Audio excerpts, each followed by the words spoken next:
My sister Sophia looked radiant in her white gown, all lace and pearls and 23-year-old optimism.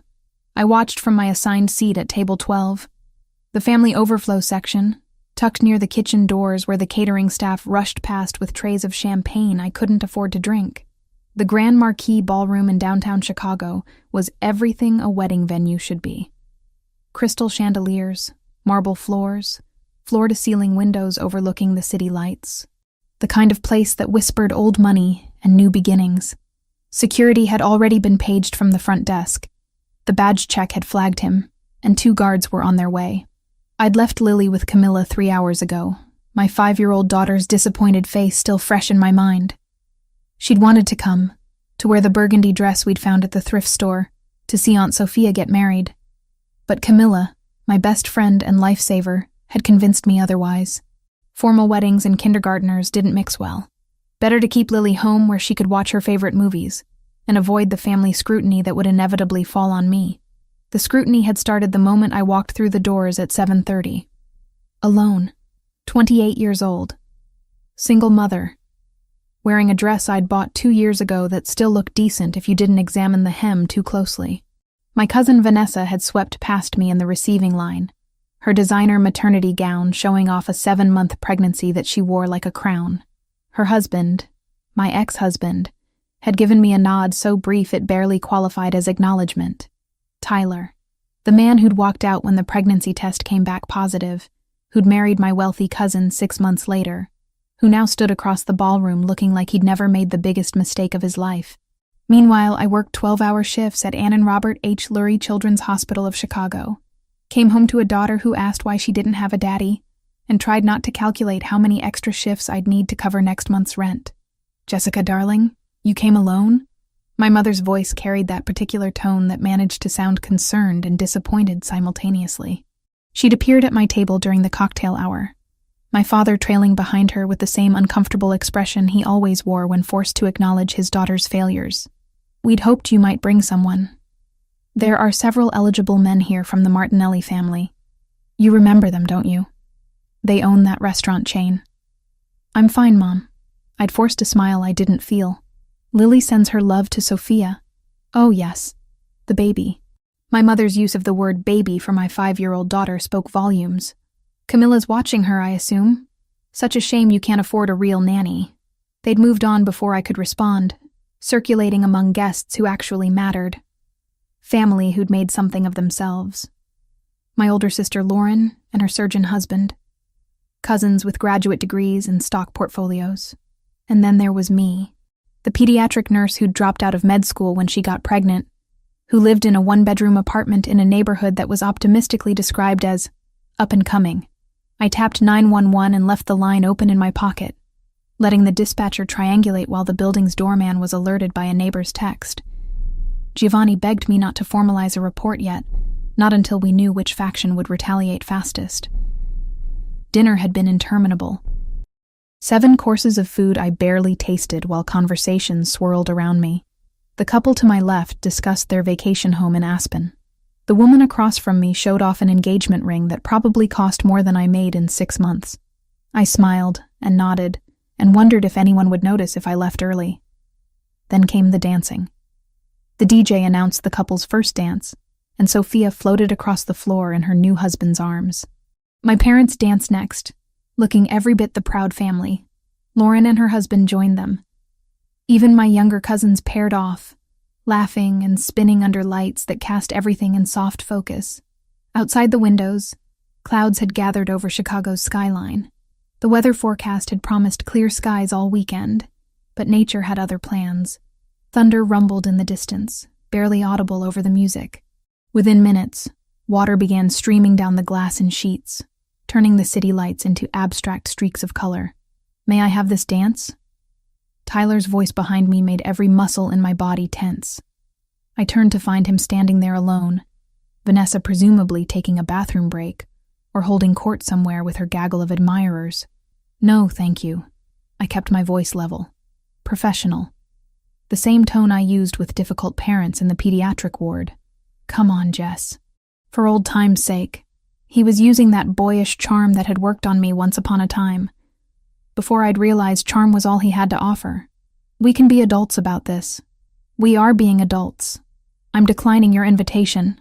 I turned back toward the dance floor, hoping he'd take the hint and leave. He didn't. You know, it doesn't have to be like this between us.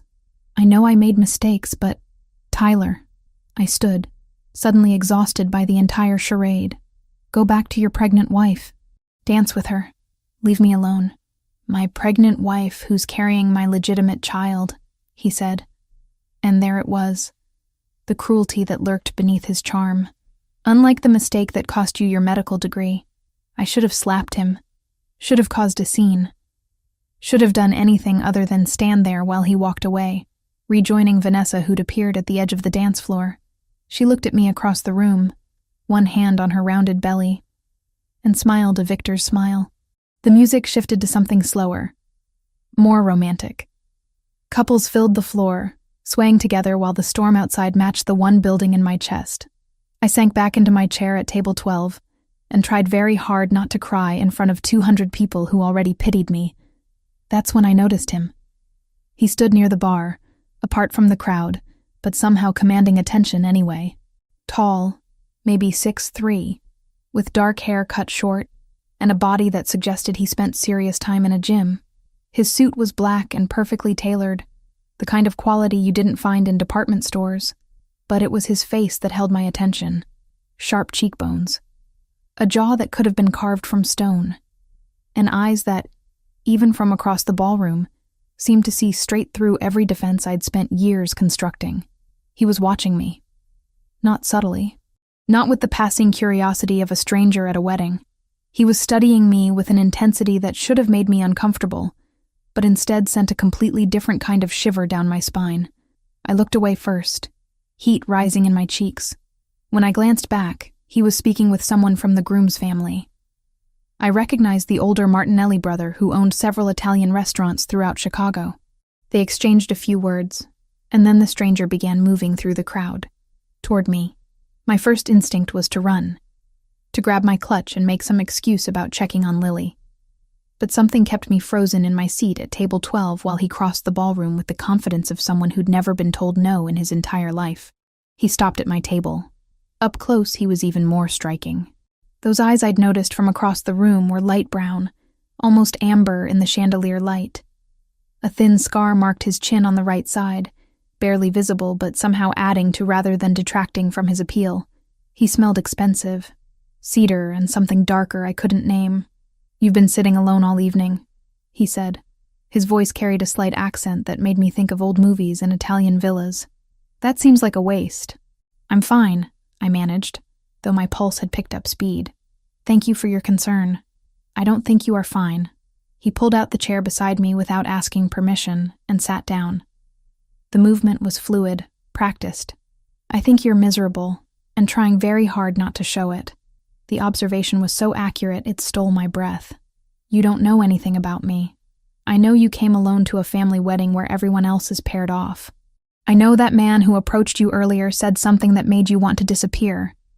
I know you've been checking your phone every 15 minutes, probably thinking about leaving. His lips curved into something that wasn't quite a smile. Am I wrong? That's very observant of you. I set my phone down, suddenly aware of how transparent I must be. Are you a friend of the bride or groom? Neither. Business associate of the Martinellis. He gestured toward the family I'd seen him speaking with. They invited me. Giovanni Fioreldi. He extended his hand. I took it, and his palm was warm against mine, his grip confident without being aggressive. Jessica Reed. Jessica. He said my name like he was tasting it. The bride's sister. The one who came alone. Word travels fast. In certain circles, everything travels fast. He released my hand, but didn't move away. I have a proposition for you, Jessica Reed. This should have been where I made my excuses and left. Where I remembered I was a single mother with responsibilities and bills, and no room in my life for mysterious strangers with expensive suits and dangerous eyes. Instead, I heard myself say, "What kind of proposition?" Giovanni leaned closer, his voice dropping low enough that only I could hear over the music. Dance with me. Pretend to be my wife for the rest of the evening. Let everyone here see that you're not alone, not pitied, Not forgotten. I stared at him. You want me to pretend to be married to you? To a complete stranger? Why not? It solves both our problems. His expression remained neutral, but something flickered in those amber eyes. My family is relentless about wanting me to settle down. Your family clearly enjoys reminding you that you're single. We could help each other. That's insane. Perhaps. He stood, offering his hand again. But the next song is starting, and your ex-husband is watching us from across the room with a very interesting expression on his face. So what do you say, Jessica? Will you dance with me and let everyone think you belong to someone who actually appreciates you? The smart answer was no. The responsible answer was no. The safe answer was definitely no. I took his hand and stood. One dance. That's all. His smile was devastating. We'll see about that. Giovanni led me onto the dance floor with the confidence of someone who'd done this 1,000 times before.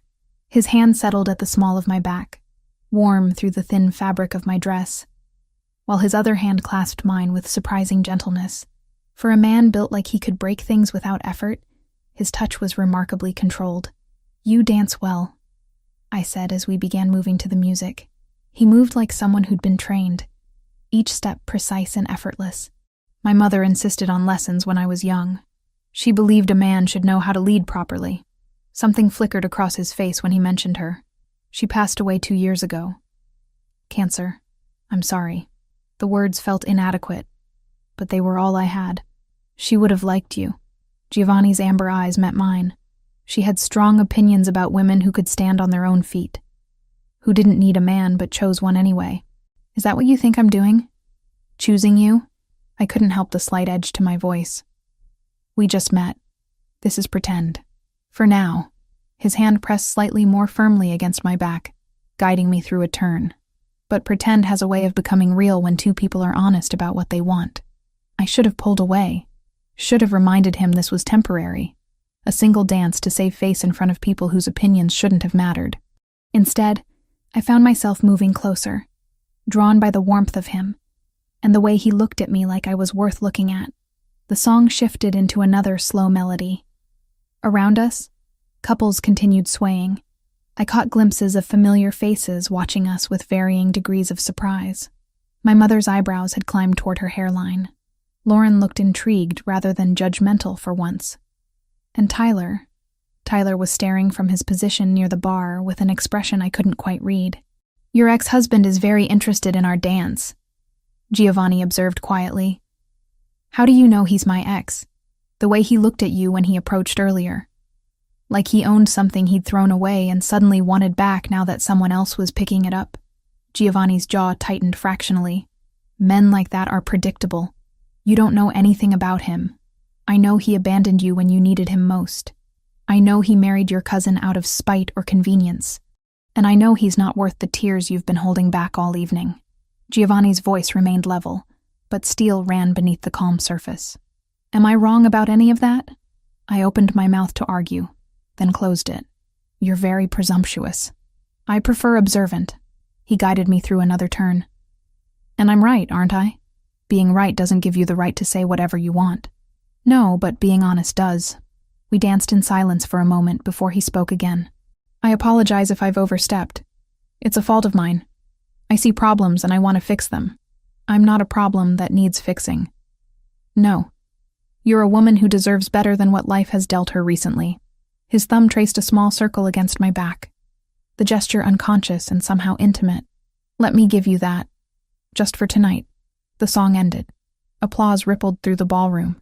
Giovanni released me slowly, as if reluctant to let go, then offered his arm. Shall we return to your table? I believe your family will have questions. They did. The moment we sat down, Giovanni pulling out my chair with the ease of someone raised with old-world manners, my cousin Sandra descended on us like a hawk spotting prey. Jessica, you didn't mention you were bringing someone. Her smile was predatory. Aren't you going to introduce us? This is Giovanni Fioraldi, I said, trying to sound casual. Giovanni, this is my cousin Sandra. A pleasure. Giovanni's smile was polite and gave nothing away. Your family throws beautiful weddings. Oh, I'm not immediate family. Just a cousin. Sandra's eyes raked over him, cataloging every expensive detail. "Are you from Chicago, Mr. Fioraldi?" "I am now. My family is originally from Naples, but business brought me here several years ago." He draped his arm across the back of my chair, the gesture possessive and protective at once. "Jessica and I have been seeing each other for a few months. Quietly, she prefers to keep her private life private." The lie rolled off his tongue so smoothly I almost believed it myself. Sandra looked between us, clearly trying to reconcile this new information with everything she thought she knew about my life. "A few months? Jessica, you never said anything.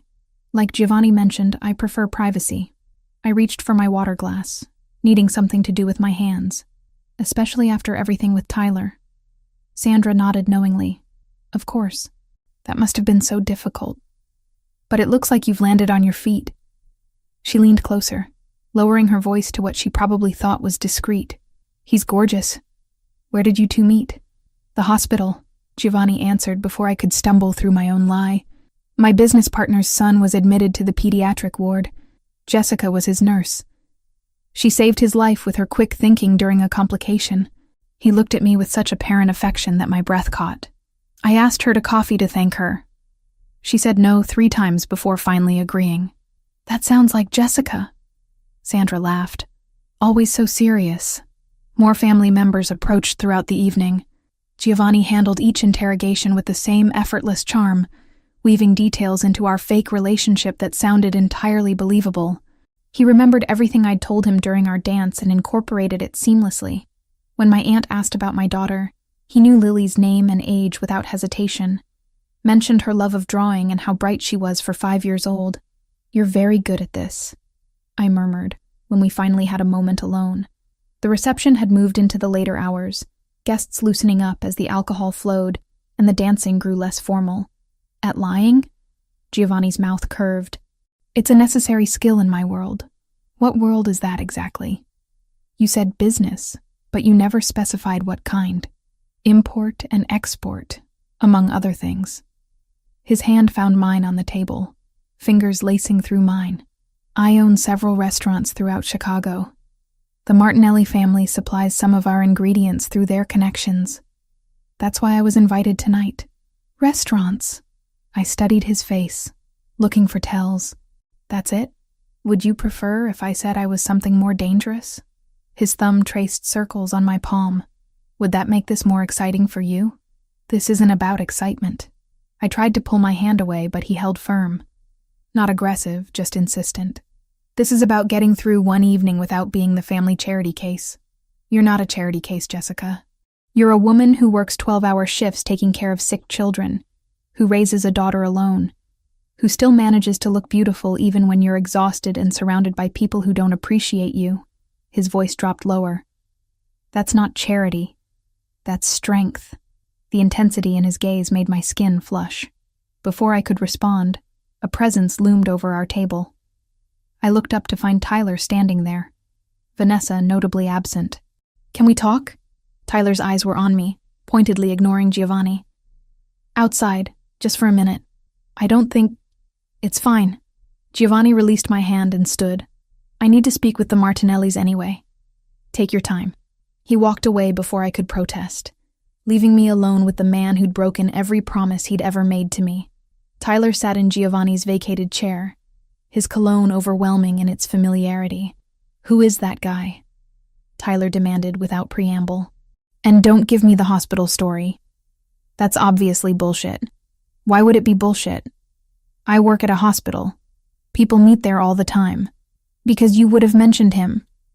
You tell Camilla everything, and Camilla can't keep a secret from anyone." Tyler leaned closer. "I've been asking around. Nobody's heard of any Giovanni Fioraldi in the medical community. He's not in the medical community. His business partner's son was a patient." I stood, suddenly exhausted by this entire conversation. "And frankly, Tyler, who I'm seeing is none of your business. You made that clear when you walked out while I was pregnant. That was different. I wasn't ready to be a father." "But you're ready now?" "With Vanessa." I gestured toward where his wife stood across the ballroom, one hand resting on her pregnant belly. "Or is this baby more legitimate because she can afford the life you wanted?" Tyler's face darkened. "Don't act like you're better than us. You're the one showing up with some stranger, pretending you've moved on. Maybe I have moved on. The words felt true as I said them, even though Giovanni was a fabrication, a convenient fiction to get through one night. Maybe I'm finally happy. Happy? Tyler laughed, harsh and bitter. Jess, look at your life. You're a single mother living paycheck to paycheck. You work yourself half to death and still can't afford decent childcare. That guy in the expensive suit? He's not going to stick around when he realizes what a mess your life actually is. The words hit their target, each one a reminder of everything I already knew. But before I could respond, Giovanni reappeared at my side. Is there a problem? His voice was silk over steel. No problem. Tyler stood. Just catching up with my ex-wife. Then you're finished catching up. Giovanni's hand settled at my waist. The storm is getting worse. I'm going to drive Jessica home. Unless you have any objection? It wasn't really a question. Tyler looked between us, clearly wanting to say something. But apparently even he recognized when he was outmatched. He walked away without another word. I can call a car, I said once Tyler was gone. You don't have to. The rain is heavy. Let me drive you. Giovanni retrieved my clutch from the table. Unless you're uncomfortable being alone with me. I should have been. Every logical part of my brain screamed that accepting a ride from a stranger was foolish. But Giovanni didn't feel like a stranger. He felt like someone who saw me clearly and decided I was worth protecting anyway. Okay, I heard myself say. Thank you. The SUV waiting outside was sleek and black, a driver already behind the wheel. Giovanni opened the back door for me, and I slid across leather seats that probably cost more than my monthly salary. He climbed in beside me, close but not crowding, and gave the driver my address before I could even ask how he knew where I lived. Your cousin Sandra mentioned it earlier, he explained, reading my expression. The building near the park. She was very proud of herself for knowing. The drive through Chicago's rain-soaked streets gave us privacy the ballroom hadn't afforded. City lights streaked past the tinted windows, turning everything into abstract art.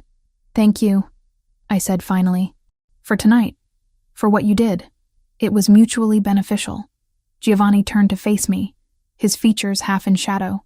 But I meant what I said earlier. About continuing this arrangement.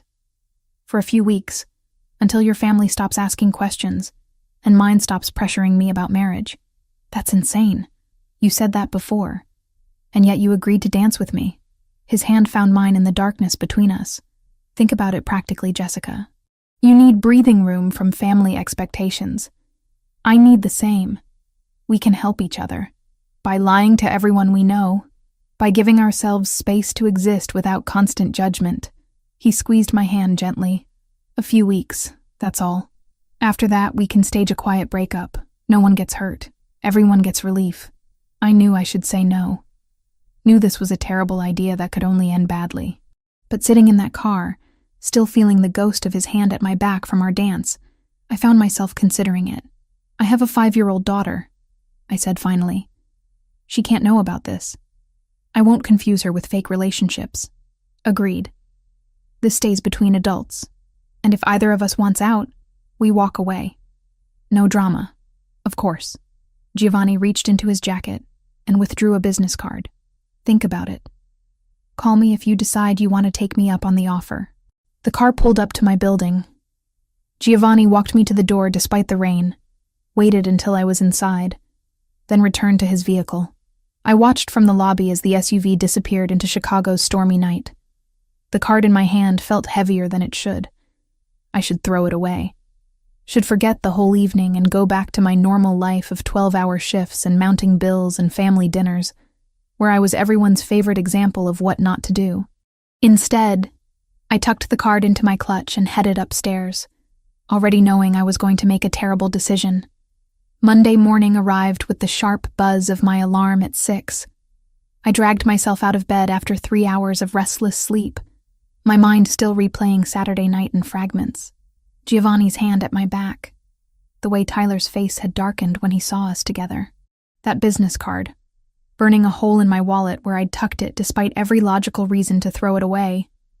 Lily was already awake when I checked her room, building something elaborate with her blocks while humming a song I didn't recognize. She looked up with those blue eyes that were pure Tyler genetics, though thankfully that's all she'd inherited from him. "Morning, baby. Did you have fun with Camilla on Saturday? We made cookies and watched the princess movie 3 times. She abandoned her blocks to wrap her arms around my legs. "Camilla said you went to Aunt Sophia's wedding. Was it pretty?" "Very pretty." I kissed the top of her head, breathing in the baby shampoo scent that clung to her hair. "Get dressed while I make breakfast, okay? We have to leave in 40 minutes. The 12-hour shift at Lurie Children's started at 7 sharp.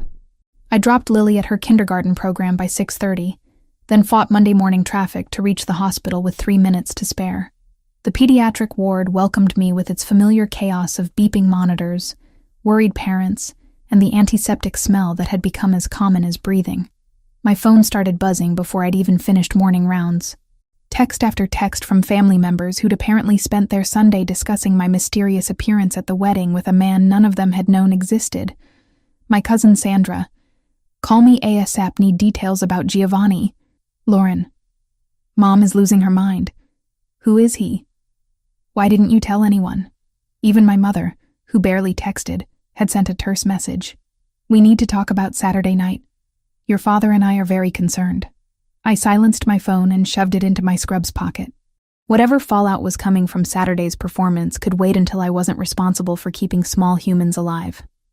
The morning passed in a blur of IV checks, medication rounds, and comforting a 7-year-old girl who'd come in with a severe asthma attack. By noon, I'd managed to push thoughts of Giovanni and his ridiculous proposal to the back of my mind. This was my real life. Sick kids and overworked nurses and making I save children for a living, which pays enough to survive, but never enough to quiet the worry. I was updating a patient chart when Tyler appeared in the hallway outside the nurse's station. He shouldn't have been able to get past security without a patient relation. But Tyler had always been good at talking his way into places he didn't belong. "We need to talk." He planted himself in front of me, blocking my path. "Now. I'm working." I tried to step around him. "And you're not supposed to be up here without authorization." I told them I was visiting my daughter. His jaw was tight, that vein in his temple throbbing the way it always did when he was angry. "Which I should be able to do, by the way. You never let me see Lily. You never asked to see Lily." I kept my voice low, aware of the other nurses pretending not to listen. "And she's not a patient here, so that excuse won't hold up if security checks." Tyler moved closer, lowering his voice to match mine. "Who is Giovanni Fioraldi? And don't give me that hospital story again. I've been asking around. Nobody in Chicago's medical community has heard of him. Maybe because he's not in the medical community. Maybe because his life doesn't revolve around impressing people in your social circle. I finally managed to step around him. Now leave before I call security myself. Is he paying you?" The question stopped me cold. I turned back slowly. "Is that what this is? Some arrangement where he gives you money and you show up at events pretending to be his girlfriend?" The accusation stung more than it should have. "Get out, Tyler, because that would make sense. You need the money. He clearly has it. And you've never been above taking handouts when it suited you. I've never taken a dime from you or anyone else." My hands clenched into fists at my sides. "I work for everything I have. Everything Lily has. So whatever fantasy you've constructed where I'm some desperate woman selling herself for financial security, you can keep it to yourself." "Then what is he?" Tyler demanded. "What does he want from you? Nothing you ever wanted. Apparently that includes basic respect." I turned toward the nurse's station. "Security, please. We have an unauthorized visitor." Tyler left before security arrived, but not before shooting me a look that promised this conversation wasn't over. I spent the rest of my shift shaking, adrenaline making my hands unsteady enough that I had to ask another nurse to help with a particularly tricky IV insertion. The shift ended at 7. I picked up Lily from the after-school program, listened to her chatter about the art project they'd done, and drove us home through evening traffic that gave me too much time to think about Tyler's accusations, about Giovanni's card still in my wallet, about how close I was to calling that number and agreeing to something I knew was a terrible idea. Camilla was waiting when we got home at 8, as she did every Tuesday evening, our weekly tradition of dinner together, the only real social life I had outside of work and motherhood. She'd brought Chinese takeout and that particular expression that said she had questions I wouldn't want to answer. So, Camilla waited until Lily was occupied with her egg rolls before leaning across my kitchen table. Sandra called me today. And Lauren. And your mother.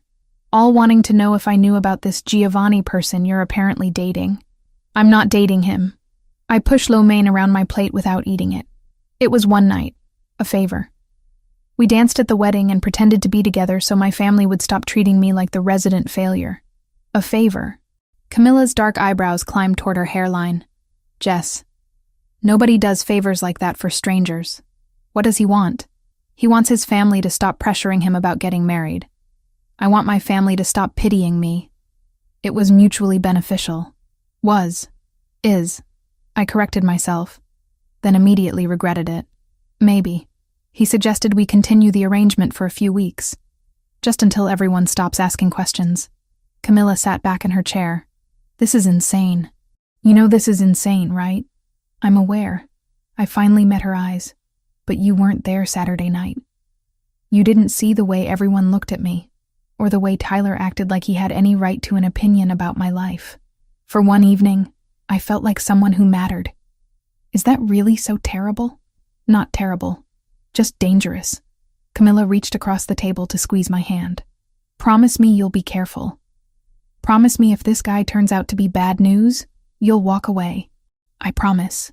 The lie came easily. I was already planning to call Giovanni the moment Camilla left. She stayed until 9:30, helping me get Lily bathed and into bed. After she left, I cleaned the kitchen and tried to convince myself that calling Giovanni was a mistake. That continuing this farce would only make things worse when it inevitably fell apart. I was still debating with myself at 10:15 when someone knocked on my apartment door. Heavy, insistent. Not the friendly tap of a neighbor borrowing sugar. I checked the peephole. 2 men stood in my hallway. Both looked like they'd come straight from central casting for a crime drama. Dark clothes, cold expressions.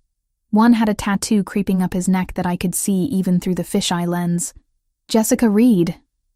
The taller one spoke with an accent I couldn't place. Russian, maybe. We need to talk about Giovanni Fioraldi. Every instinct screamed at me not to open that door. I don't know who you're talking about. We saw the photos. From the wedding. The second man held up his phone, showing me an image I recognized. Me and Giovanni on the dance floor, his hand at my back, both of us looking at each other like we actually belonged together. You're his woman. That makes you someone we're interested in talking to. I'm not his anything. We're friends, that's all. My hand found my phone in my pocket. And if you don't leave, I'm calling the police. Call them. The taller man shrugged. We'll be gone before they arrive. But we'll be back, Jessica Reed. And next time, we hope you'll be more cooperative. Mr. Volkov doesn't like being ignored. I was done being a currency. If they had ever used my name to trade favors, I needed to be present to bankrupt its value. I wore a thin underlayer panel under my coat and left a driver idling, engine warm, phone on speaker to a doctor who owed Giovanni a favor. They walked away before I could respond. I stood frozen behind my locked door, heart hammering, phone clutched in my shaking hand. I had no idea who Mr. Volkov was or what these men wanted with Giovanni. But I knew with bone-deep certainty that I'd just stumbled into something far more dangerous than a fake relationship. I pulled Giovanni's card from my wallet, stared at the number embossed in silver against black cardstock. This was the moment to walk away, to tell him whatever arrangement he'd been imagining wouldn't work, because strange men were showing up at my door, asking questions I couldn't answer. Instead, I dialed. He answered on the second ring. Jessica. 2 men just came to my apartment. The words tumbled out. They had photos from the wedding. They mentioned someone named Volkov. They threatened to come back. Silence. Then, lock your door. Don't open it for anyone. I'll be there in 15 minutes. Giovanni, what's happening? Who are these people? I'll explain when I get there. Just stay inside and keep Lily close. The line went dead. I checked all the locks. Peeked in on Lily, who was sleeping peacefully with her stuffed rabbit clutched against her chest, completely unaware that her mother had just dragged them both into something that felt like it could swallow us whole. True to his word, Giovanni appeared at my door exactly 14 minutes later. I verified through the peephole before opening it, finding him accompanied by another man who looked like he could bench press a car without breaking a sweat. "This is Franco, my associate." Giovanni stepped inside without waiting for an invitation, his eyes scanning my small apartment with the practiced assessment of someone used to evaluating threats. "Tell me exactly what they said." I recounted the encounter while Franco positioned himself near the window, watching the street below. Giovanni's expression grew darker with each detail, that thin scar on his chin somehow more prominent as his jaw tightened. "The Bratva," he said finally. "Russian organization. They've been pushing into territories that don't belong to them. Someone sent them photos from the wedding. Told them you're connected to me." "Connected how? We barely know each other." But even as I said it, I remembered that dance, the way he'd looked at me, how easy it had been to forget the whole thing was staged. They don't care about facts. They care about leverage. Giovanni moved to the window beside Franco, speaking to him in rapid Italian before turning back to me. "This is my fault. I should have anticipated this. What do they want?" "To use you to get to me, to pressure me into giving ground in negotiations I can't afford to lose." His eyes met mine. "I'm sorry, Jessica. This wasn't supposed to touch you." "Then maybe we should end this now. Tell them it was fake, that I mean nothing to you." "It's too late for that." Franco spoke up for the first time. "They've already decided your leverage. Whether the relationship is real or not doesn't matter." I sank onto my couch, legs suddenly unable to hold me. "So what happens now?" Giovanni crossed to kneel in front of me, bringing us eye to eye. "Now I keep you safe. You and Lily both. But you need to trust me." "Can you do that?" I should have said no. Should have told him to leave and take his dangerous world with him. Should have called the police and let them handle whatever mess I'd accidentally stepped into. Instead, I looked into those amber eyes and heard myself say, yes. Within 30 minutes, I'd packed bags for Lily and myself while she slept through it all, blissfully unaware that her mother had accidentally dragged them into a war between organized crime factions. Camilla arrived 20 minutes after I called her, eyes wide with fear, but moving with the efficiency of someone who'd spent 5 years helping me navigate crises. "Tell me this is temporary," she whispered as we gathered Lily's favorite toys and books. "Tell me you're not really involved with whatever this is. It's supposed to be temporary." I stuffed clothes into a duffel bag without bothering to fold them. It was supposed to be a fake relationship for a few weeks. Now apparently the Russian mob thinks I'm leverage. The Russian mob. Camilla sat down hard on Lily's bed. "Jesus, Jess. What have you gotten yourself into?" "I don't know." My hands shook as I zipped the bag closed. "But Giovanni says he can keep us safe. That's all I care about right now." Giovanni's penthouse occupied the top 2 floors of a building in Chicago's Gold Coast neighborhood. The address alone probably cost more than I'd make in 10 years. Franco drove us there in an SUV with tinted windows, taking a route that seemed designed to lose anyone who might be following. Giovanni rode in a second vehicle with additional security I hadn't even known existed until tonight. The elevator required a key card to access the penthouse levels. When the doors opened, I stepped into a space that looked like it belonged in an architectural magazine. Floor-to-ceiling windows overlooked Lake Michigan. Modern furniture in neutral tones. Art on the walls that I suspected wasn't prints. Everything pristine and expensive and absolutely nothing like the cramped 1-bedroom apartment Lily and I called home. "The guest rooms are on the 2nd floor. Giovanni gestured toward a floating staircase. 3 bedrooms, all with private bathrooms. Take whichever you prefer.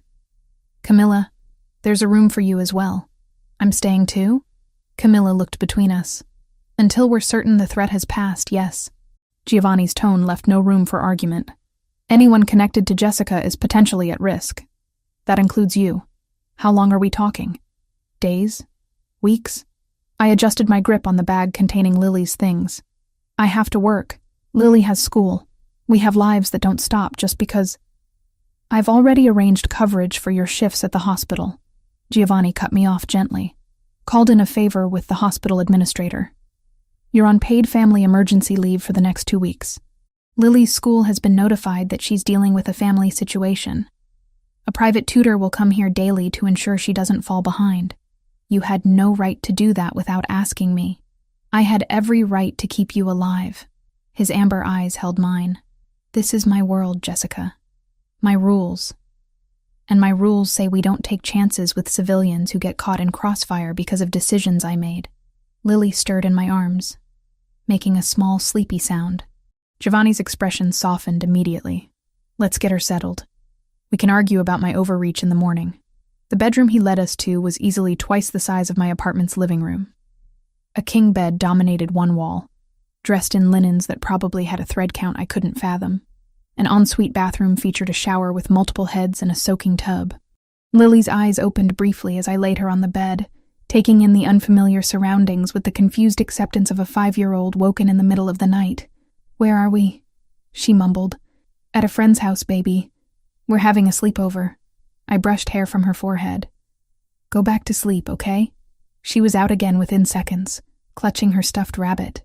Giovanni stood in the doorway, watching us with an expression I couldn't quite read. She's beautiful, he said quietly. She has your eyes. She has her father's everything else. I tucked the blanket around her shoulders, which is probably for the best. At least she got his cheekbones. I doubt that's the best she got. Giovanni stepped into the room, moving with surprising quiet for someone his size. He stopped beside the bed, looking down at Lily with genuine interest, rather than the polite disinterest most childless adults showed. How old did you say she was? 5. She'll be 6 in March. I smoothed the blanket one more time, needing something to do with my hands. She's smart. Top of her class in reading.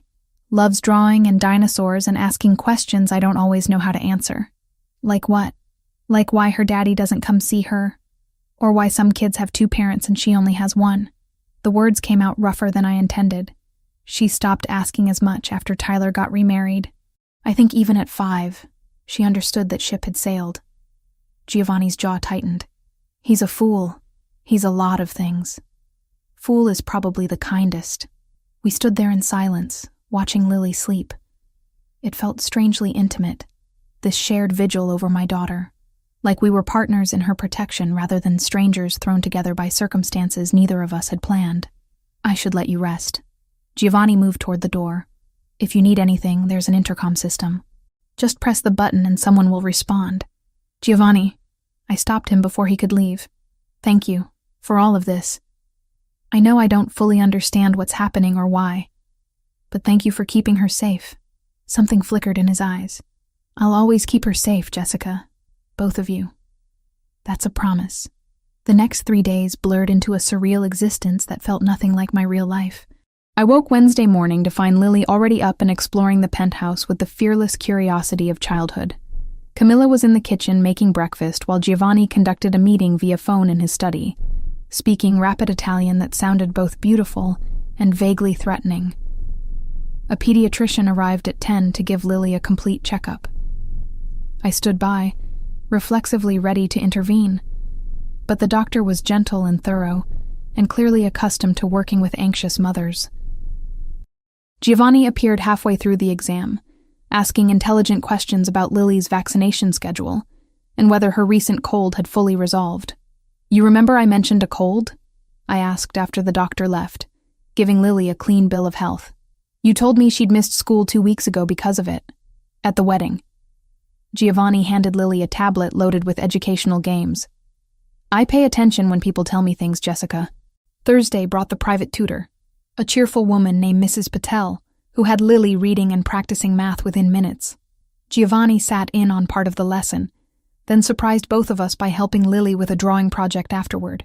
He drew with the competence of someone who'd had training, creating a surprisingly detailed sketch of a horse that had Lily demanding he teach her the technique.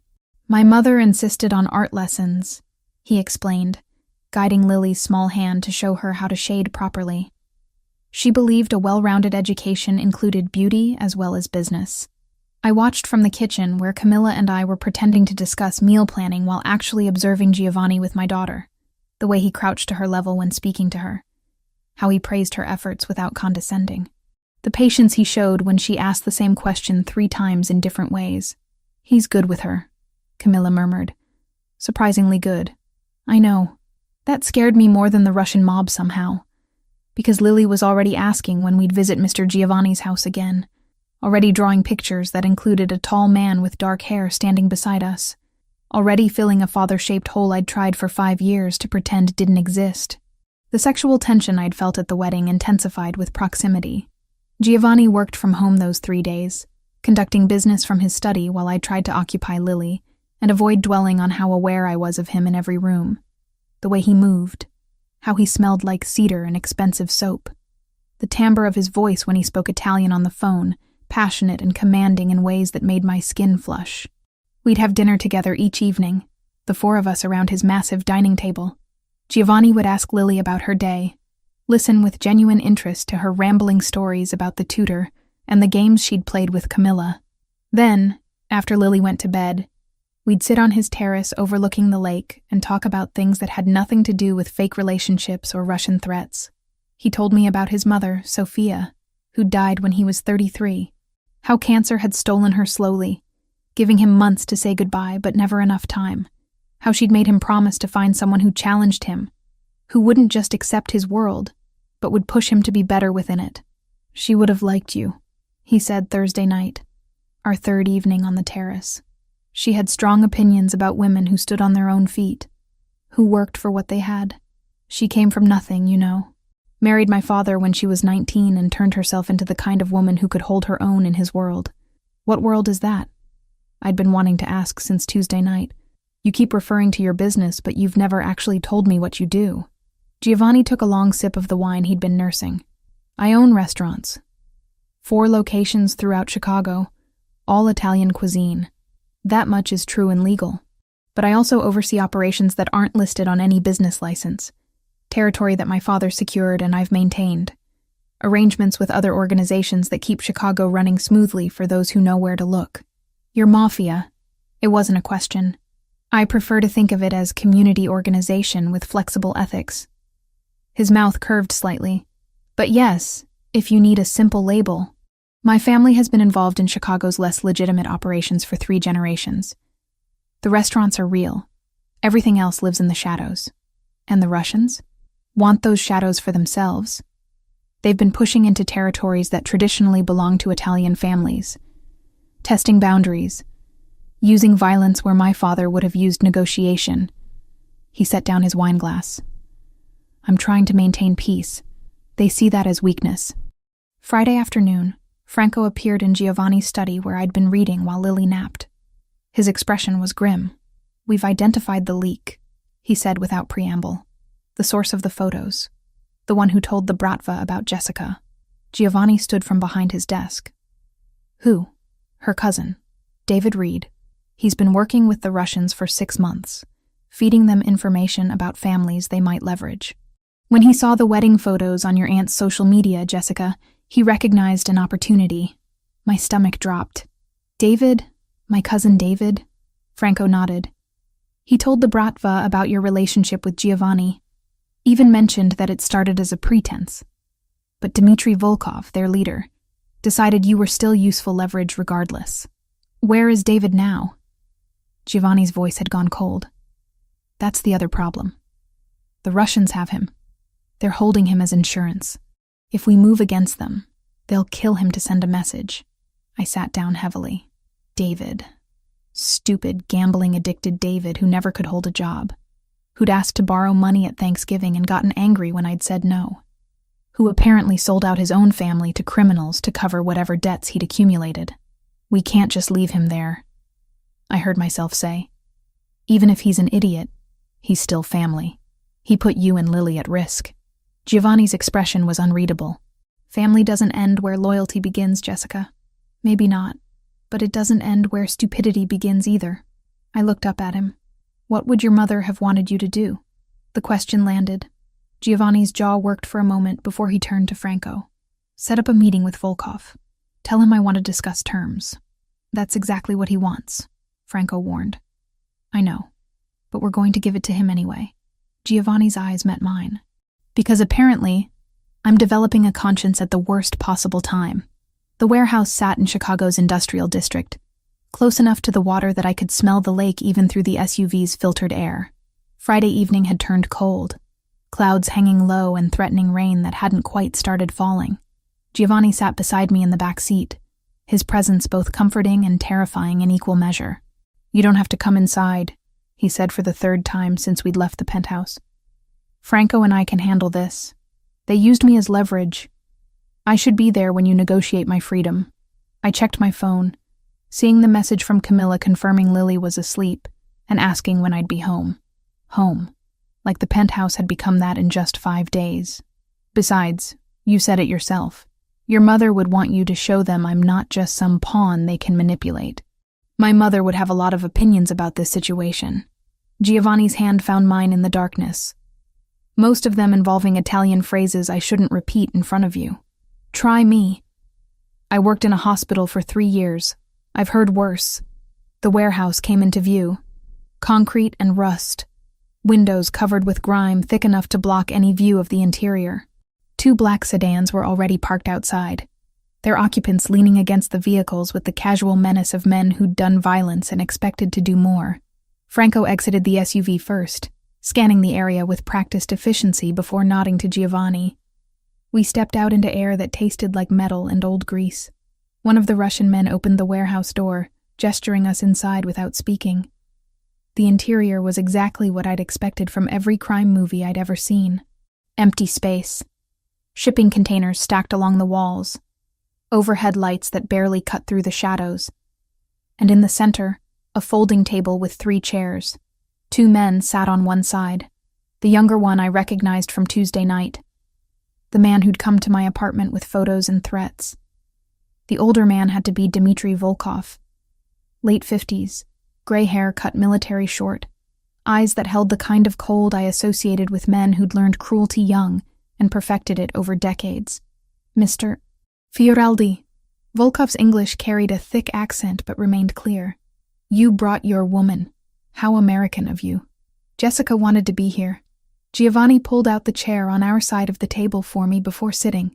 "Since this situation involves her directly, it involves her because you made it involve her." Volkov's gaze settled on me, assessing. "Pretty thing. I see why you would claim her at a wedding. Though our sources tell us the relationship began as performance. Fake husband for desperate single mother. Very romantic. What we started as doesn't matter." I spoke before Giovanni could respond. "You're using me to pressure him. That makes me part of this conversation." The younger Russian laughed. Volkov silenced him with a look that could have frozen fire. Bold. Volkov leaned back in his chair. "Your cousin David said you had pride. Said it's why you refused to help him when he needed money. Do you know where David is now, Jessica Reed? Franco told me you have him." "We do. In a basement not far from here. He owes us $30,000 from gambling debts. We offered him a way to work it off. He gave us information about your family, about this wedding, about the photos his aunt posted on social media showing you with Mr. Fioraldi." Volkov pulled out his phone, tapping the screen before turning it to face us. "Beautiful photos. You look very happy together." The image showed Giovanni and me on the dance floor. The way we were looking at each other, even I had to admit it didn't look staged. It looked real, like 2 people who'd found something worth holding on to. David made his choices. Giovanni's voice carried steel beneath the calm surface. "What he owes you is between you and him. But Jessica is between you and me." Volkov pocketed his phone. "And that makes her valuable. So let's discuss terms. You have territory in the financial district that we want. 3 blocks. You give us those blocks. We release David. And we forget about using pretty nurses as leverage." "No." The word came from me before I'd consciously decided to speak. Both men turned to look at me with identical expressions of surprise. "You don't get to threaten people's families and then negotiate like that's reasonable behavior." "Jessica," Giovanni started. "No." I stood, adrenaline overriding every survival instinct that screamed at me to stay quiet. "You want to intimidate Giovanni? Fine, that's your world. But you came to my apartment. You threatened my home where my 5-year-old daughter sleeps. You're holding my idiot cousin who made terrible decisions but doesn't deserve whatever you're doing to him in that basement." My hands braced against the table. What kind of men threaten children? What kind of organization builds power by terrorizing women in their own homes? Volkov stared at me. The warehouse had gone silent, except for the distant sound of traffic outside. You think you can shame me? His voice remained level, but something dangerous flickered in his eyes. We are not in business of shame, Miss Reed. We are in business of results. Then here's a result for you. I'm not afraid of you anymore. The lie tasted like copper, but I forced the words out. You wanted me to be leverage? You wanted Giovanni to cave because he's protecting me? Well, congratulations. You've made me understand exactly what kind of people you are. And I'm telling you right now, I'd rather watch everything fall apart than give you 1 inch of what you want through fear. Giovanni stood slowly, positioning himself slightly in front of me. Jessica speaks for both of us, but I'll offer you something better than capitulation. You want territory? Take the 3 blocks in the financial district. But in exchange, the Bratva agrees to a formal peace treaty. No more civilian threats. No more kidnapping cousins. No more showing up at apartments where children live. You would give us what we want?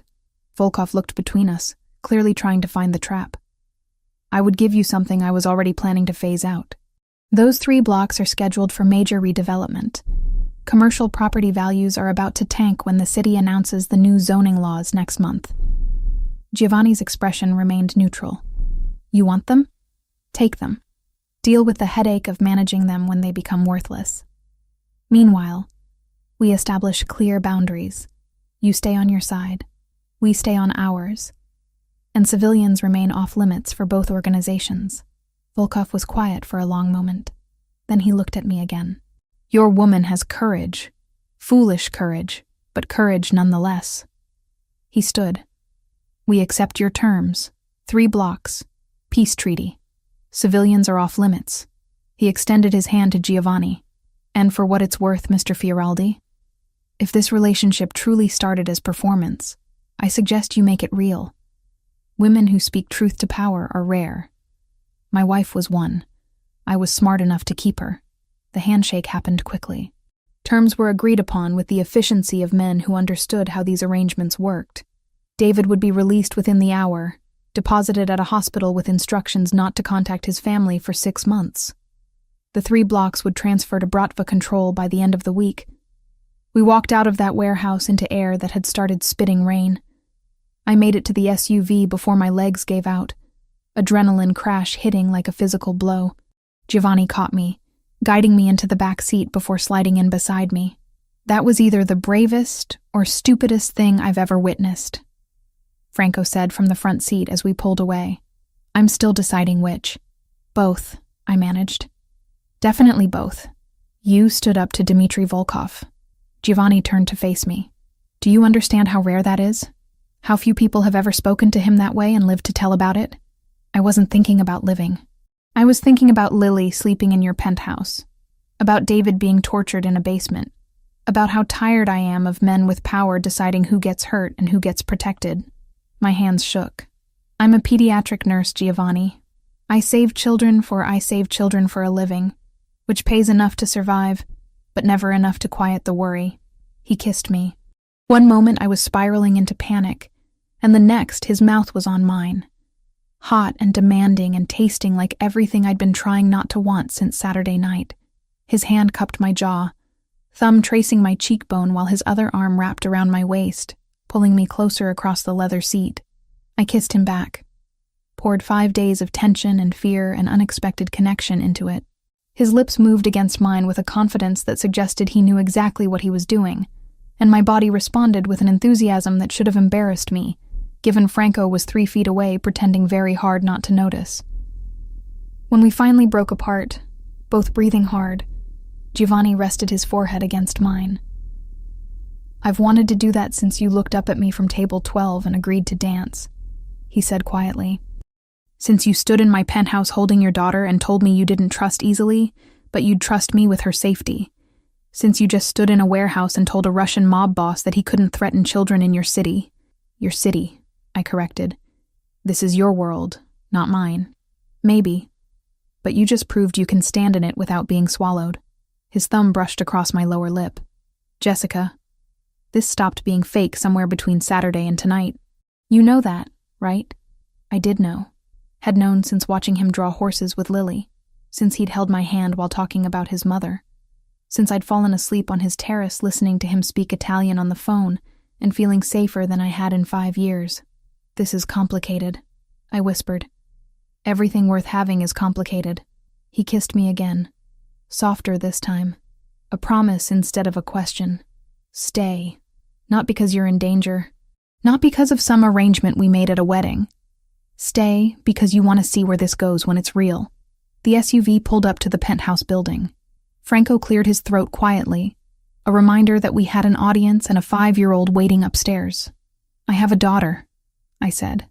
"If this falls apart, it's not just me who gets hurt. Then we make sure it doesn't fall apart." Giovanni helped me out of the vehicle. "One day at a time. One decision at a time. Starting with you deciding that what happened tonight changed things." We rode the elevator in silence. Camila met us at the door, took one look at my face, and asked 0 questions. She grabbed her jacket and let Franco drive her home, leaving Giovanni and me standing in his living room at midnight with the weight of what just happened settling between us. "I should check on Lily," I said. "You should." He didn't move to stop me. "But Jessica, think about what I said. About staying. Not as a guest. As someone who belongs here." I went upstairs to find Lily sleeping peacefully, completely unaware that her mother had just negotiated with criminals and kissed a man who made her forget every reason why she shouldn't. I watched her breathe. This perfect thing I'd created with a man who'd never deserved her, and tried to figure out if I was brave enough to risk both our hearts on someone who actually might. Downstairs, Giovanni waited. Upstairs, my daughter slept. And somewhere between those 2 floors, I made a decision that terrified me more than any Russian mobster ever could. I was falling in love with Giovanni Fioraldi, and for the first time since Tyler walked out, I was going to let myself see where that fall might lead. Sunday morning light filtered through the penthouse windows, waking me before my alarm. I'd spent most of the night replaying Friday's kiss. The warehouse. Dmitry Volkov's calculating eyes. The way Giovanni had looked at me when he said this stopped being fake somewhere along the way. I found him in the kitchen making coffee, already dressed despite it being barely 8. Lily was still asleep upstairs, giving us a rare moment of privacy. "We need to talk," he said, handing me a mug. "About what happens next." I was thinking the same thing. I wrapped my hands around the warm ceramic. This whole arrangement was supposed to be temporary. A few weeks of pretending until our families backed off. But now it's complicated. Giovanni leaned against the counter, studying me with those amber eyes that saw too much. "Franco informed me this morning that David was released from the hospital. He's been told to stay away from Chicago for 6 months. The Bratva threat is neutralized. The peace treaty is holding, which means you and Lily are safe to return to your normal lives." The words should have brought relief. Instead, they felt like a door closing. "So that's it? Threat over? Arrangement ended?" I tried to keep my voice neutral. "Thank you for the hospitality. See you around?" That's one option. Giovanni set down his coffee. "Or I can offer you another one. Franco has contacts who specialize in creating new identities. Clean documents, new city, new life. I can give you and Lily complete protection. Set you up somewhere far from Chicago where neither Tyler nor anyone from my world can touch you. Financial security. Fresh start. Everything you'd need. You're offering to make us disappear." The realization hit like cold water. To get us away from you. To give you a choice that doesn't involve staying near danger just because you feel obligated. His expression remained carefully neutral. "I brought you into this mess, Jessica. The least I can do is give you a clean exit." Before I could respond, small footsteps pounded down the stairs. Lily appeared in her pajamas, hair wild from sleep, clutching her stuffed rabbit. "Morning, Mom." "Morning, Mr. Giovanni." She climbed onto a stool at the kitchen island. "Are we having pancakes?" "Mr. Giovanni makes really good pancakes." "I can make pancakes," Giovanni said, already pulling ingredients from the refrigerator. "Chocolate chip or blueberry?" "Both." Lily bounced in her seat. "Mom, can we stay here forever? I like it here. And Mr. Giovanni said he'd teach me to draw buildings today." My heart cracked. "Baby, we've been imposing on Mr. Giovanni's hospitality. We can't stay forever." "Why not?" She looked between us with 5-year-old logic. He has lots of rooms.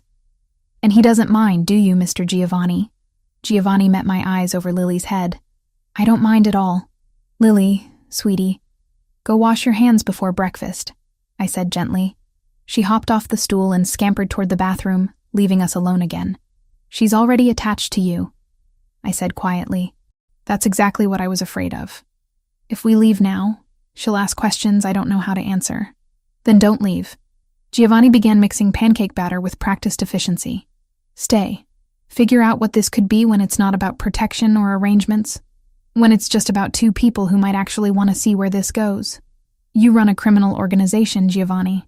You negotiate with Russian mobsters. You have enemies who would use me and Lily as leverage if they knew we meant something to you. My hands tightened around the coffee mug. How am I supposed to build a life around that kind of danger? By understanding that my world isn't separate from who I am. It's part of me. But so is the man who makes pancakes for your daughter and wants to teach her architecture. The man who stayed up 3 nights running security checks to make sure you could sleep safely. The man who would burn down half of Chicago before letting anyone hurt you.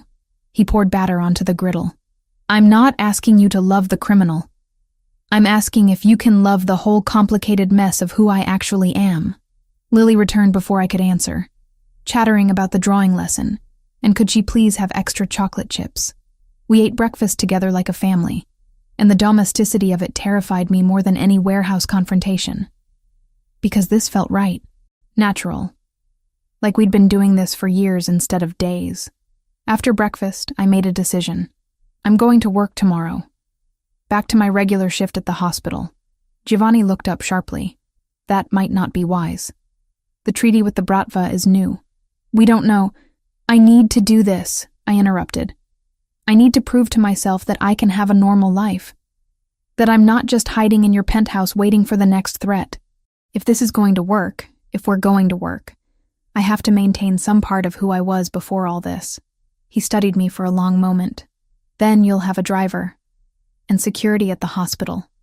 Non-negotiable. Fine. I'd learned to pick my battles. But invisible security. I don't want armed guards following me through the pediatric ward. Monday morning arrived with familiar routine. I dropped Lily at kindergarten, kissed her goodbye, and headed to Lurie Children's for my first shift in over a week. The hospital greeted me with its usual chaos. Sick children, worried parents. The antiseptic smell and beeping monitors that had become my second home. My supervisor pulled me aside first thing. Jessica, good to see you back. How's the family emergency? Resolved. Thank you for being understanding. Of course. We were actually contacted by one of our major donors about your situation. Generous man. Made sure your position was protected while you were gone. She smiled knowingly. New boyfriend must have connections. I didn't correct her. Easier to let people assume whatever they wanted than try to explain the truth. The shift passed in familiar rhythm. IV checks, medication rounds, comforting a 3-year-old with pneumonia. Around 2 p.m, I was updating charts when I got pulled into the room of one of our long-term patients. 7-year-old Marcus had been fighting leukemia for 8 months. He was in for his latest round of chemo. Weak, but still somehow optimistic. Nurse Jessica! He brightened when I entered. You're back. I missed you. I missed you too, buddy. I checked his vitals, noting them in his chart. How are you feeling today? Tired, but Mom says I'm a fighter. He picked at the hospital blanket. Nurse Jessica, can I ask you something? Always. Do you believe in happy endings? Like in the movies? The question hit harder than it should have. I sat on the edge of his bed, choosing my words carefully. I believe happy endings are possible when people are brave enough to fight for them. Even when things get scary. Even when it seems easier to give up. My mom says that too. She says we have to be brave. And Marcus looked at me with eyes too old for 7. Are you being brave about something, Nurse Jessica? Out of the mouths of children. Yeah, Marcus, I think I am. Then you'll get your happy ending. Just like me. His confidence was absolute. We're both fighters. I left his room with tears stinging my eyes, and a clarity I hadn't felt in days. Marcus was fighting for his life every single day, and here I was, hesitating to fight for my own happiness, because it came wrapped in complications. My shift ended at 7. I walked to the parking garage, texting Giovanni that I was heading out. The October evening had turned cold, my breath visible in the dim light of the concrete structure. The garage cameras caught everything, and hospital security walked in 30 seconds after he fled. That's when Tyler appeared, stepping out from between two cars. "We need to talk." His voice was tight with barely controlled anger. "About your new boyfriend and the very interesting information I've been gathering about him." "Tyler, I'm not doing this." I moved toward my car. "Go home to your pregnant wife." He grabbed my arm. Not hard enough to hurt, but firm enough to stop me.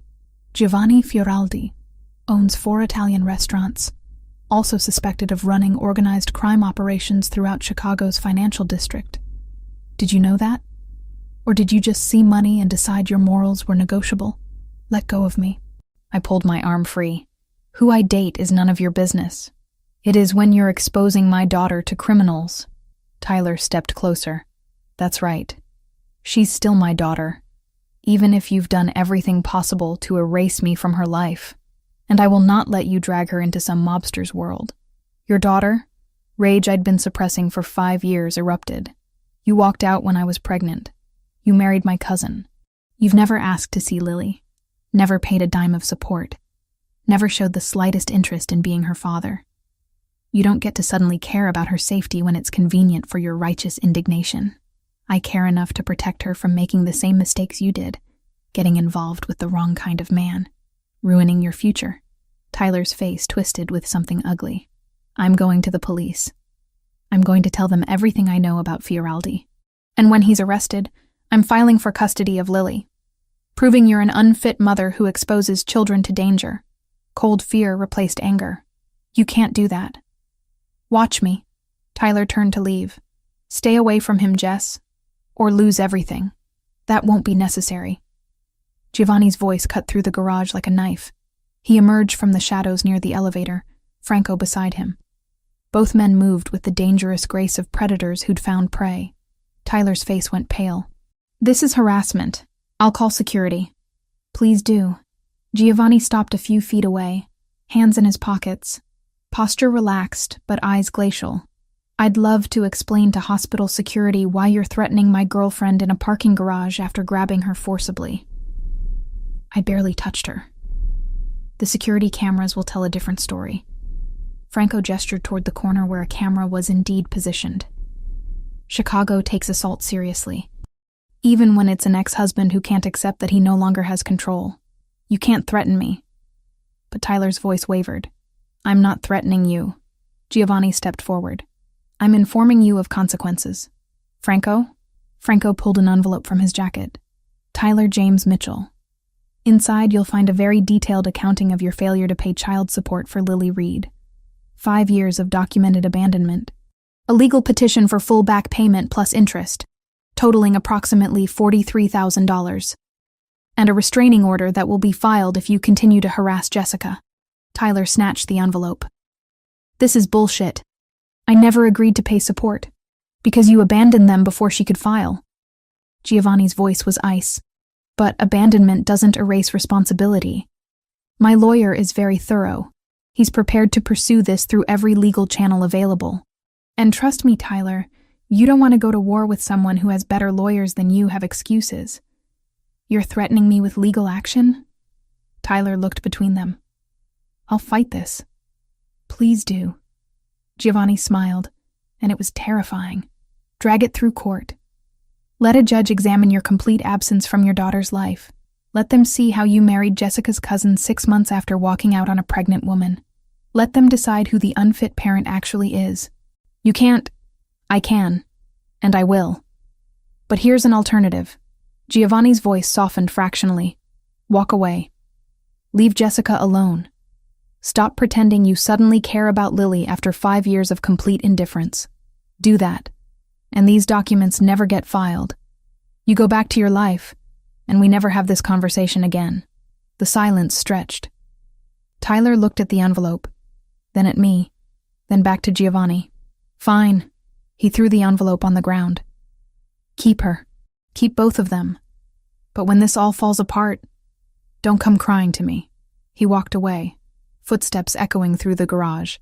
Giovanni waited until Tyler's car started and drove away before turning to me. "Are you okay?" I wasn't. I was shaking, adrenaline crashing through my system. "You had him investigated, had lawyers draw up documents. When?"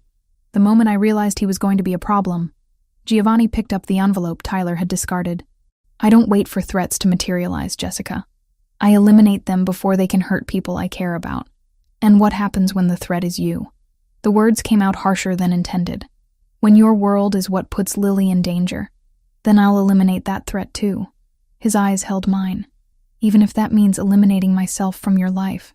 But you have to make that choice, Jessica." "I can't make it for you." Franco cleared his throat. "I'll wait in the car.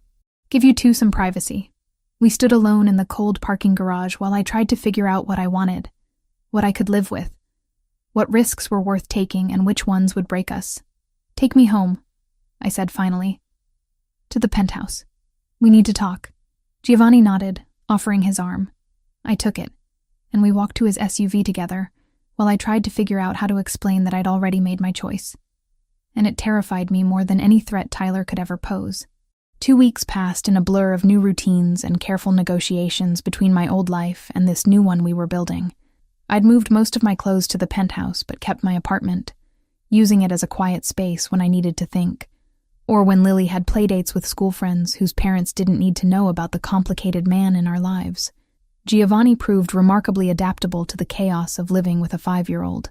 He learned that Lily needed exactly 3 bedtime stories, that she refused to eat vegetables unless they were hidden in pasta sauce, and that Tuesday mornings were always harder because she missed her weekend freedom.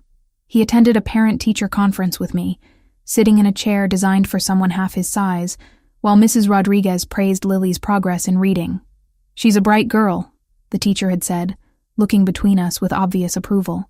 "It's wonderful to see her thriving with both parents involved." I hadn't corrected the assumption. Neither had Giovanni. Camila adapted to the new arrangement with surprising grace. She continued watching Lily after school, but now one of Giovanni's drivers picked them both up and brought them to whichever location I was working from. The penthouse or occasionally my old apartment when I needed the familiarity. The driver, a quiet man named Anthony who treated Lily like a beloved niece, became part of our extended family. "This is insane," Camilla said one afternoon while Lily colored at the kitchen island. 2 weeks ago you were a single mom barely making rent. Now you're living in a penthouse with a man who has actual security teams." "I know." I poured her tea, a ritual we'd maintained despite everything changing. "Does it make me a terrible person that I'm happy?" "It makes you human." She squeezed my hand. "But be careful, Jess. Happiness this sudden can disappear just as fast." My family's reaction had been more complicated. My mother called daily, torn between pride that I'd landed someone successful and concern about how little she actually knew about Giovanni. Lauren, however, surprised me by being genuinely supportive. She'd invited us to dinner Saturday night to celebrate her 32nd birthday at Giovanni's newest restaurant in River North. "I want to get to know him properly," she'd said when she called. "Not as the mysterious man from Sophia's wedding, but as the person who's making my sister smile again." Saturday evening arrived with October cold that promised winter wasn't far behind. I dressed carefully in a forest green dress that Giovanni had insisted on buying despite my protests about him spending money on me. Lily wore burgundy velvet, her hair in braids that had taken me 40 minutes to perfect. "You look beautiful," Giovanni said when we met him in the living room. He wore charcoal gray, no tie, the top button of his shirt undone in that way that made him look simultaneously elegant and dangerous. "Both of you. Mr. Giovanni, are we going to your restaurant?" Lily bounced excitedly. "The one with the really good breadsticks." "A different one. This one specializes in Northern Italian cuisine." He crouched to her level. "But I made sure the chef prepared special breadsticks just for you." The restaurant, Fioraldi's River North, occupied a corner building with floor-to-ceiling windows overlooking the Chicago River. Warm light spilled onto the sidewalk, and even from outside I could hear the gentle buzz of conversation and laughter. Giovanni had reserved a private dining room for the family dinner, giving us space away from the main restaurant. Lauren and her husband Daniel arrived first. My sister looked elegant as always, her dark hair styled in waves that probably cost more than my weekly grocery budget. but her smile when she hugged me was genuine. "Happy birthday," I said, handing her the gift I'd spent too long selecting, a first edition of her favorite childhood book that I'd found at a used bookstore. "Jess." She opened it carefully, eyes going wide. "This must have cost." "It didn't. I know a guy." I winked. "The important thing is you love it." Daniel shook Giovanni's hand with the assessing grip of a surgeon who spent his days holding people's lives in his hands. "Good to finally meet you properly. Lauren's been very curious." As she should be. Giovanni's response was smooth. I'd be suspicious too if my sister suddenly appeared with someone new. My parents arrived next. My father uncomfortable in a suit he clearly didn't wear often. My mother already scanning the room with critical eyes. They'd met Giovanni briefly at Sophia's wedding, but this was different. This was them evaluating whether the man dating their daughter was worthy. "Mr. and Mrs. Reed." Giovanni greeted them with old-world courtesy. "Thank you for joining us to celebrate Lauren's birthday." "It's your restaurant," my mother said, accepting his hand. "We should be thanking you for hosting." Sophia and her new husband arrived fashionably late, glowing with newlywed happiness. The last to enter was Vanessa, her pregnancy now impossible to ignore at 8 months. She came alone, Tyler notably absent, and the sight of her made my chest tighten with complicated emotions. "Jessica." She kissed my cheek with perfunctory affection. "You look well. So do you." It wasn't entirely true. She looked exhausted, the kind of bone-deep tired that went beyond pregnancy. "How are you feeling?" "Large, uncomfortable. Ready for this to be over." Her hand rested on her swollen belly. "Tyler sends his regrets. Business trip." The lie was obvious. Tyler was avoiding this dinner specifically to avoid Giovanni and me. Part of me was grateful. Part of me wanted him to see what he'd walked away from. Dinner was served in courses, each more exquisite than the last. Giovanni had clearly instructed his chef to impress, and they'd succeeded. The conversation flowed easily once the initial awkwardness faded. My father, who rarely spoke about anything personal, found himself discussing architecture with Giovanni. Lauren and Daniel asked intelligent questions about the restaurant business. Even my mother seemed charmed by the way Giovanni ensured everyone's wine glass stayed full, and how he'd arranged for Lily to have her own special mocktail in a fancy glass. But it was watching Giovanni with Lily that seemed to win them over completely. She'd grown sleepy after dinner, curling against his side on the upholstered bench. He'd adjusted automatically, one arm around her small shoulders, continuing his conversation with my father, while absently stroking her hair, in a gesture so natural it looked like something he'd done 1,000 times before. "He's good with her," Lauren murmured to me when we stepped away to use the restroom. I didn't expect that. Neither did I. I checked my reflection, smoothing my dress. But he is. He's patient and kind, and he treats her like she matters. Because she does matter. To him. Lauren met my eyes in the mirror. "Jess, I've been worried about you for years. Watching you work yourself to exhaustion, raising Lily alone, never letting anyone help. But seeing you tonight, you're different. Lighter. Like you're finally letting yourself be happy. I'm trying." My throat tightened. "Is that okay? Am I allowed to be happy with someone like him?" "Someone like him." Lauren turned to face me fully. "You mean someone successful who treats you with respect? Who clearly adores your daughter? Who looked at our judgmental family and decided you were worth navigating all that drama?" She squeezed my shoulders. "Jess, he's not the problem. Tyler was the problem. Mom's expectations were the problem. You thinking you didn't deserve better was the problem." We returned to find dessert being served, an elaborate tiramisu birthday cake that had Lily's eyes going wide with delight. Lauren blew out her candles surrounded by family, and for the first time in 5 years, I didn't feel like the outsider. I felt like I belonged. Vanessa left shortly after cake, claiming exhaustion, but before she went, she stopped beside my chair. "I'm glad you're happy," she said quietly. "I mean that.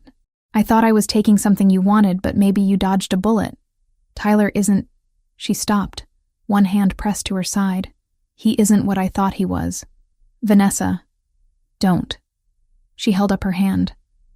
I made my choices. You made yours. I just wanted to say I see now that you got the better deal. She nodded toward Giovanni, who was showing Lily how to properly fold a napkin into a swan. Hold on to that one. Men like that are rare. She was gone before I could respond, leaving me with questions I didn't know how to ask, and sympathy I hadn't expected to feel. The evening wound down slowly. My parents thanked Giovanni profusely, my father even going so far as to suggest they should have dinner again soon. Sophia and her husband invited us to a double date. Lauren hugged me tight and whispered that she approved completely. We drove home through Chicago's glittering nightscape, Lily asleep in her car seat between us in the back of the SUV. Giovanni's hand found mine across the space, fingers lacing together in the darkness. Your family likes me, he said, sounding faintly surprised. They love you. There's a difference. I squeezed his hand. You charmed them, especially my mother, which I didn't think was possible. I had help. He nodded toward Lily. Hard to dislike someone when their daughter's already claimed me as hers. Is that what she did? She told your mother tonight that I taught her to draw buildings and that she's going to be an architect like her mommy when she grows up. His voice carried warmth I was learning to recognize. Then she announced that I was her favorite grown-up after you and Camilla. My heart cracked open a little wider. Giovanni, I know what you're going to say. That we need to be careful. That she's already too attached. That if this doesn't work out, she'll be devastated. He looked at me in the dim light from passing street lamps. But Jessica, what if it does work out? What if this is what it looks like when 3 people accidentally become a family? I didn't have an answer to that. But watching him carry Lily upstairs later, tucking her into bed with the practiced care of someone who'd done it before, I started to believe that maybe, just maybe, we were building something that could last. That night, after Lily was asleep and the penthouse was quiet, Giovanni found me on the terrace overlooking the lake. Thank you, he said, wrapping his arms around me from behind, for letting me into your life, for trusting me with her, for giving us a chance even when every logical reason said you shouldn't. Thank you for making it impossible not to. I leaned back against his chest. For the past 2 weeks. For tonight. For every moment you prove that fairy tales might actually exist if you're brave enough to believe in them. We stood there watching Chicago's lights reflect off the water, and I let myself imagine a future where this wasn't temporary, where the man holding me wasn't just someone I was falling for, but someone I'd already fallen for, where my daughter would grow up with a father figure who chose to be there instead of one who'd walked away. 2 weeks. That's all it had been since the warehouse confrontation. Since Giovanni had first suggested making this real, but time didn't matter when something felt this right. When coming home meant walking into a penthouse where a man waited who looked at me like I hung the moon, and a daughter slept peacefully upstairs because she finally felt safe. Maybe Camilla was right. Maybe happiness this sudden could disappear just as fast. But tonight, wrapped in Giovanni's arms under Chicago's October sky, I decided that risk was worth taking, because some things, some people, were worth fighting for. And Giovanni Fioraldi, with his dangerous world and gentle hands and the way he loved my daughter like she'd always been his, was absolutely worth it. The following Saturday evening arrived with a crispness that promised Chicago's winter wasn't far off. 3 weeks had passed since Sophia's wedding. 3 weeks that felt simultaneously like a lifetime, and no time at all. Giovanni had insisted on hosting a formal dinner at his flagship restaurant in the Gold Coast, Fioraldi's on Astor, to celebrate what he cryptically called new beginnings. I'd learned over the past weeks that Giovanni's idea of formal meant reserving the entire second floor of his most exclusive establishment. The one with a Michelin star and a 6-month waiting list for reservations. The one where even Chicago's elite had to call in favors to secure a table. You didn't have to close the whole floor, I'd protested when he told me his plans. I wanted privacy for what I have planned. His expression had been unreadable, that particular mask he wore when he was hiding something. Trust me. So here I stood in the penthouse bedroom we now shared, zipping Lily into a velvet dress the color of burgundy wine, while trying to calm the butterflies rioting in my stomach. Something about tonight felt different, significant in ways I couldn't quite articulate. Mom, You're going to mess up my hair. Lily squirmed away from my fidgeting hands. Mr. Giovanni said I have an important job tonight and I need to look perfect. An important job? I straightened her collar. What kind of job? It's a secret. Her blue eyes sparkled with the particular joy of a 5-year-old entrusted with classified information. But it's a really good secret. The best secret ever. Giovanni appeared in the doorway, devastatingly handsome in a charcoal suit that probably cost more than my old car. His amber eyes swept over us both with open appreciation. My 2 favorite people, looking absolutely beautiful. He crouched to Lily's level. Are you ready for your special assignment tonight? Yes. She bounced on her toes. I practiced all week like you said. Practiced what? I looked between them suspiciously. You'll see. Giovanni stood, offering me his arm. Shall we? The restaurant glowed like a jewel box when we arrived. Warm light spilled through tall windows, illuminating tables set with pristine white linens and crystal that caught the light like captured stars. But the second floor, our floor for the evening, had been transformed into something beyond a simple dinner setting. String lights were woven through the exposed brick walls. Candles flickered on every surface. And in the center of the space, a single long table had been set for 15 people, each place setting marked with a handwritten card in elegant script. My family was already there. My parents stood near the windows, my father pointing out something in the Chicago skyline to my mother, who actually looked pleased rather than critical. Lauren and Daniel chatted with Sophia and her husband near the bar. Even Vanessa had come, her pregnancy now impossible to ignore at nearly 9 months, looking exhausted but present. Jessica. Sophia rushed over to hug me, glowing with newlywed happiness. I'm so glad you're here. Giovanni said this was important. I don't actually know what this is, I admitted. That's because you're terrible at letting people surprise you. Lauren joined us, kissing my cheek. Just relax and enjoy whatever Giovanni's planned. Knowing him, it'll be spectacular. Camilla emerged from the kitchen entrance, her presence surprising me. You didn't think I'd miss this, did you? She hugged me tight. Giovanni called me 3 days ago. Said I needed to be here for something special. Everyone's conspiring against me, I muttered, but couldn't help smiling. Franco was the last to arrive, accompanied by his wife Maria, whom I'd met twice before. He gave Giovanni a subtle nod that seemed to communicate something important before taking his seat. If everyone could sit, Giovanni announced, his voice carrying that natural authority that made people listen. We have much to celebrate tonight. The meal began with courses that showcased the chef's mastery. Each dish was explained by Giovanni himself, who moved between his role as host and restaurateur with practiced ease. He'd seated me at the head of the table, himself to my right, Lily to my left. My family surrounded us, filling the space with conversation and laughter that felt genuine rather than obligatory. Halfway through the main course, my mother leaned across the table. Giovanni, this is extraordinary. Jessica's very lucky to have found someone so accomplished. I'm the lucky one, Mrs. Reed. Giovanni's hand found mine under the table. Your daughter reminds me daily that accomplishment means nothing without someone to share it with. My father, who'd spent most of the evening quietly observing, finally spoke. You're good to her. To both of them. That's all a father can ask. The approval in his voice made my throat tight. My father, who'd barely acknowledged my existence for 5 years, who'd treated my single motherhood like a personal failure, was accepting Giovanni, accepting us, without reservation. Dessert arrived as the evening light faded completely outside, Chicago's skyline transforming into a constellation of lights beyond the windows. Individual chocolate soufflés were placed before each guest, each one garnished with gold leaf that caught the candlelight. Before we indulge, Giovanni stood, tapping his wine glass gently. I have something I need to say. More accurately, something I need to ask. My heart stopped.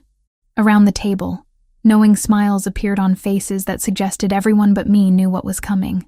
3 weeks ago, I attended a wedding as a business obligation. I expected nothing more than mediocre food and forgettable conversation. His eyes found mine. Instead, I found Jessica, sitting alone at a table, trying so hard to be invisible when she deserved to be seen, celebrated, cherished. He moved to stand beside my chair. I approached her with a proposal. a fake arrangement to help us both save face with our families. And Jessica, being simultaneously pragmatic and brave, agreed. We danced. We pretended. We played our parts perfectly. Lily giggled beside me, clearly in on whatever was happening. But somewhere between that dance and this moment, pretending became real. Arrangement became relationship. And I fell completely, irrevocably in love with a woman who works 12-hour shifts to save children's lives, who raises an incredible daughter with grace and humor, who stood in a warehouse and told a Russian mobster he couldn't threaten kids in her city. Tears were already streaming down my face. Giovanni knelt beside my chair, producing a small velvet box from his jacket pocket. Jessica Reed, I'm not offering you a fake arrangement anymore. I'm offering you everything real. My world, my heart, my protection, my family name. I'm offering you a partnership where you're not invisible, where you're seen and celebrated every single day. He opened the box, revealing a ring that caught the candlelight and threw rainbow fractals across the table. Will you marry me? The restaurant went silent. Even the kitchen sounds seemed to pause. Every eye was on me, waiting. Say yes, Mom. Lily bounced in her chair. Say yes so I can do my special job. Laughter rippled around the table, breaking the tension. I looked at Giovanni, this man who'd entered my life 3 weeks ago and somehow become essential to it. This man who made pancakes for my daughter and negotiated with criminals and looked at me like I hung the moon. Yes. The word came out choked with tears. Yes, of course, yes. Giovanni slid the ring onto my finger, a perfect fit, then pulled me to my feet and kissed me while my family erupted in applause and cheers. When we finally broke apart, Lily was tugging on Giovanni's sleeve. Now? Can I do it now? Now, he confirmed, lifting her onto her chair so she stood tall enough to be seen by everyone. Lily reached into a small burgundy purse I hadn't noticed her carrying and pulled out a small velvet pouch. From it, she extracted 2 rings, simple bands that gleamed gold in the candlelight. These are the wedding rings, she announced proudly. Mr. Giovanni said I get to be the ring bearer when you get married, but he also said I get to hold them now so everyone knows it's real and official and I'm going to be part of the family forever. She handed the rings to Giovanni with the ceremonial gravity only a 5-year-old could muster. The entire table melted into laughter and tears and applause again. Forever, Giovanni confirmed, looking at Lily with such open affection. It cracked my heart wider. You're both stuck with me now. The rest of the evening passed in a blur of congratulations and champagne toasts, and my mother crying while insisting she wasn't crying. Lauren hugged me so tight I could barely breathe, whispering that she'd never seen me this happy. Sophia and her husband offered to help plan the wedding. Even Vanessa approached, one hand on her swollen belly. I meant what I said before, she said quietly. I'm genuinely happy for you. Tyler is... She paused, choosing words carefully. Tyler is Tyler, but Giovanni is something else entirely. Hold on to this one. I will. I promised. How are you doing? Really? Tired. Pregnant. Reconsidering every life choice that led me here. She managed a wry smile. But that's a conversation for another day. Tonight is about you finally getting what you deserve. As the evening wound down, I found myself on the restaurant's terrace with Giovanni, looking out over Chicago's glittering nightscape. Music drifted from inside where Lily was dancing with Franco, her laughter carrying on the October wind. 3 weeks, I said, leaning against the railing. 3 weeks ago, I was sitting at a wedding feeling sorry for myself. Now I'm engaged to a man I'm pretty sure I've been in love with since that first dance. Love at first sight. Giovanni wrapped his arms around me from behind. My mother always said it was possible, that souls recognize each other instantly when they're meant to. Your mother would have liked this. I covered his hands with mine. All of it.